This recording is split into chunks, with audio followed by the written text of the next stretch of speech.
Hello दोस्तों, बहुत बहुत स्वागत है आप सभी लोगों का। प्यारे विद्यार्थियों, एसएससी सीजीएल 2023 में एज जो काउंट हो रही है उसके ऊपर बहुत बड़ा इशू है। ठीक है, क्यों इशू है? क्योंकि 2021 और 2022 में जो एज काउंट की गई थी वो की गई थी 1 जनवरी से, लेकिन इस बार ये जो एज काउंट की जा रही है वो 1 अगस्त से काउंट की जा रही है। तो इसके ऊपर क्या प्रॉब्लम है, और बहुत सारे ऐसे बच्चे हैं जो इस एज काउंट की वजह से उनका लास्ट अटेम्प्ट था और वो बाहर हो चुके हैं। ठीक है, तो इसके ऊपर हम बात करेंगे और क्या किया जा सकता है, आप क्या कर सकते हैं उसके ऊपर भी हम बात करने वाले हैं। पहले डाटा देख लेते हैं, उससे पहले अगर आपने अनअकैडमी का सब्सक्रिप्शन लेना चाहते हैं तो आपको अभी 50% ऑफ है। अभी अगर आप लेते हैं तो आपको बहुत ज़्यादा फायदा मिलने वाला है। तो जल्दी से अनअकैडमी का सब्सक्रिप्शन लेके आप अपनी तैयारी कर सकते हैं। सीजीएल का नोटिफिकेशन आ चुका है। पीएमवाईटी डिस्काउंट कोड यूज़ करके अनअकैडमी का सब्सक्रिप्शन ले सकते हैं। ठीक है, यहाँ पे देखिए 2018 में जो फॉर्म का आया था फॉर्म आया था वो कब आया था बच्चे? ये देखो क्लोजिंग डेट है ना ये। और अगर हम बात करें 1 महीने पहले, मान लो 4/5 को, मतलब मई में फॉर्म आया था। ठीक है, 2018 में। और एज लिमिट जो काउंट की गई थी वो 1 अगस्त से 2018 में काउंट की गई थी। ठीक है, अभी मैं बताता हूँ कि 1 अगस्त से ही क्यों काउंट की जा रही थी। क्योंकि उसका रीज़न ये था बच्चे कि एक जो डीओपीटी लिखा गया है गवर्नमेंट ऑफ इंडिया का, उसमें ये लिखा गया है कि जो मेंस का एग्जामिनेशन होता है, मेंस का एग्जामिनेशन जिस मंथ में होता है, अगला जो एज काउंट होता है अगले साल का, अगले फॉर्म का, वो उसी मंथ में होता है। ठीक है ना, तो इस हिसाब से ये एज काउंट 8 अगस्त जो है वो किया गया।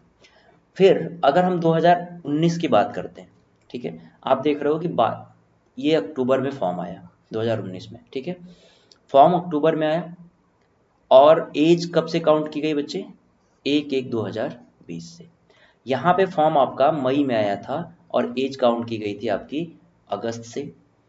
यहाँ पे आपका फॉर्म जो है वो आया था अक्टूबर में और एज काउंट की गई थी 1 जनवरी 2020 से। ठीक है, आगे बढ़ते हैं।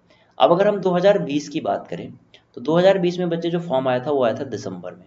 दिसंबर महीने में फॉर्म आया था और यहाँ भी ये एज काउंट किया गया था 1/1/21 से, यानी कि 1 जनवरी 2021 से एज जो है वो काउंट किया गया। ठीक है, अगर हम बात करें 2021 के फॉर्म की, फॉर्म जो है वो आया था आपका, ये भी दिसंबर 2021 में आया था और एज काउंट किया गया 1/1/2022 यानी 1 जनवरी 2022 को। ठीक है ना, अगर ऐसे ही हम देखें 2022 के फॉर्म को तो ये आया था 9 में, यानी कि किस महीने में आया था? 17/9/2022 को आया था। ठीक है, और बच्चे यहाँ भी एज काउंट की गई थी 1 जनवरी 2022।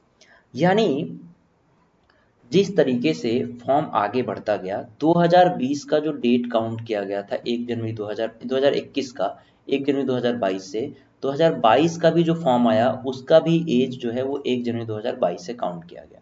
यहाँ पे रीजन ये था कि आपको कोरोना, मतलब ये हुआ कोरोना की वजह से जिसका नुकसान हुआ था उसकी वजह से। ठीक है, लेकिन कोरोना 2022 में नहीं था, 2021 में नहीं था, 20 से स्टार्टिंग थी। 20 से में भी जनवरी से काउंट किया गया, 19 में भी जनवरी से, आप यहाँ पे देख सकते हैं काउंट किया गया था, और यहाँ पे 21 में, साथ ही 22 में भी जनवरी से काउंट किया गया। ये है आपका 2023 का फॉर्म जो कि आया है आपका अप्रैल महीने में, और इसका जो काउंट करने का डेट है वो है आपका अगस्त में। ठीक है, यानी जब आपने देखा कि मंथ एंड में फॉर्म आ रहे हैं तो उसके जो डेट हैं वो पहले कर दिए गए। अब इस 1 अगस्त से, इसकी वजह से बहुत सारे, मतलब आप समझ लो मैक्सिमम ऐसे बच्चे होंगे जो कि लास्ट अटेम्प्ट होगा इनका, और इस अटेम्प्ट की वजह से ये अगस्त से काउंट करने की वजह से बाहर हो गए। ठीक है, हो सकता है किसी का जुलाई से डेट ऑफ बर्थ हो जुलाई में, और वो अगस्त से काउंट किया गया जिसकी वजह से वो जो आउटडेटेड हो गया, फॉर्म नहीं फिल कर पाया। तो प्यारे विद्यार्थियों, बेसिकली अगर हम बात करें तो ये एक एसएससी को इस बार भी चाहिए था कि आपको जनवरी से काउंट करना है। जिस तरह से आपने 3 साल किया वैसे ही इस बार भी बच्चों को मौका देना चाहिए था। वो बच्चे, अब उन बच्चों का क्या होगा जिनका डेट ऑफ बर्थ फरवरी से है, वो तो बाहर हो गए, और मैक्सिमम नंबर ऑफ जो स्टूडेंट है वो बाहर हो गए इस वजह से। तो यही एज इशू है जो 1 अगस्त से काउंट किया गया। अब आपको क्या करना है, अगर आप मैक्सिमम एप्लीकेशन देते हैं एसएससी के साइट पे, या फिर अपने जो नज़दीकी, मान लीजिए आपके नज़दीकी एसएससी का कोई ऑफिस है, उस ऑफिस पे, रीजनल ऑफिस पे आप एप्लीकेशन देते हैं, अगर संख्या ज़्यादा रही, संख्या अगर मैक्सिमम रही बच्चों की, तो आपको फ़ायदा मिलने वाला है। मैं एक एग्जांपल बताता हूँ प्यारे विद्यार्थियों, 2016 का मैं एक आपको एग्जांपल देता हूँ। 2016 में भी जो डेट मैं वो मुझे वो नहीं मिला, लेकिन ये एक न्यूज़ में मैंने पढ़ा।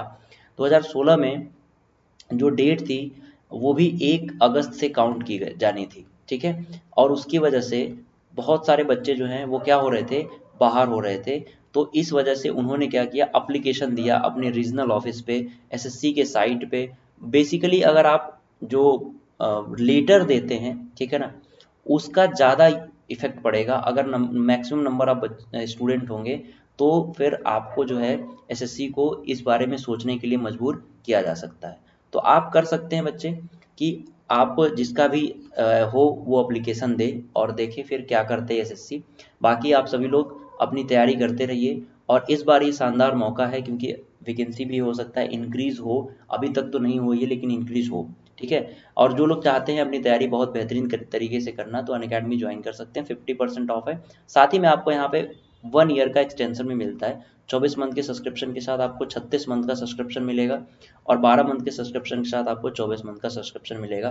फीस केवल और केवल 3644, और यहाँ पे 4373 फीस है। और कोड आपको यूज़ करना है PMYT। इस कोड यूज़ करते ही आपको यहाँ पे अनअकैडमी के सब्सक्रिप्शन में 50% ऑफ मिलेगा, साथ ही आपको एक्सटेंशन मिल जाएगा। PMYT डिस्काउंट कोड सभी कोर्सेज के लिए एप्लीकेबल होता है। हम उम्मीद करते हैं कि ये जो टॉपर अनअकैडमी से हुए हैं, इस टॉपरों की लिस्ट में आपका भी नाम होगा प्यारे विद्यार्थियों, इन टॉपर्स की लिस्ट में। अब इन जितने भी टॉपर्स हैं उन सब में आपका नाम आए, इसके लिए आपको मेहनत करनी पड़ेगी। यहाँ पे आप CHSL की भी तैयारी कर सकते हैं, CGL की तैयारी कर सकते हैं, आपको नोट्स प्रोवाइड कराया जाएगा। ये नोट्स आपके कम समय में रिवीजन के लिए ज़्यादा महत्वपूर्ण है। तो प्यारे विद्यार्थियों, आप जुड़े रहिए और अपनी तैयारी करते रहिए। साथ ही ये जो इशू है इसको सॉल्व किया जा सकता है, आप कोशिश करिए। और बाकी जो लोग भी तैयारी कर रहे हैं, जो लोग अंडर एज हैं, वो अपनी तैयारी करते रहें, बिना ये सोचे कि आपका एग्जामिनेशन कब होगा, या फिर क्योंकि डेट आई चुकी है, एग्ज़ाम का डेट पहले आ गया, फॉर्म से पहले आ गया, तो आप अपनी तैयारी करते रहिए। Thank you so much, bye bye.